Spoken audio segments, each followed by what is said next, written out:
जात पात धर्म संप्रदाय के लिए वोट देने की बजाय जो आपसे वोट मांगने आए आप उससे सवाल पूछो। पूछो उससे कि अगले 5 साल तक तुम मेरे लिए क्या करोगे। महालक्ष्मी हर महीने महिलाओं के लिए 2,500 रुपए, हम आपको 500 रुपए का सिलेंडर देने जा रहे हैं। मेरे बच्चों की शिक्षा के लिए क्या करोगे। युवा विकासम 5 लाख रुपए तक कॉलेज के लिए असिस्टेंट युवाओं को, कोचिंग फीस के लिए असिस्टेंट। मैं अगर बीमार पड़ गया तो मेरे परिवार के लिए क्या करोगे। 4,000 रुपए मंथली पेंशन हमारे बुजुर्ग लोगों को। राजीव आरोग्यश्री 10 लाख रुपए हेल्थ इंश्योरेंस। पूछो उससे कि अगले 5 साल तक तुम मेरे लिए क्या करोगे। रायतू भरोसा 15,000 रुपए हर एकड़ हमारे किसानों को और 12,000 रुपए लेबरों को।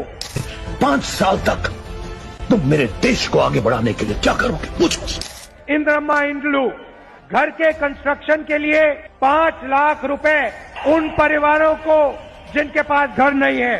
250 स्क्वायर फुट का घर तेलंगाना के जो मूवमेंट में लोग लड़े थे उनके लिए। गृह ज्योति 200 यूनिट मुफ्त बिजली।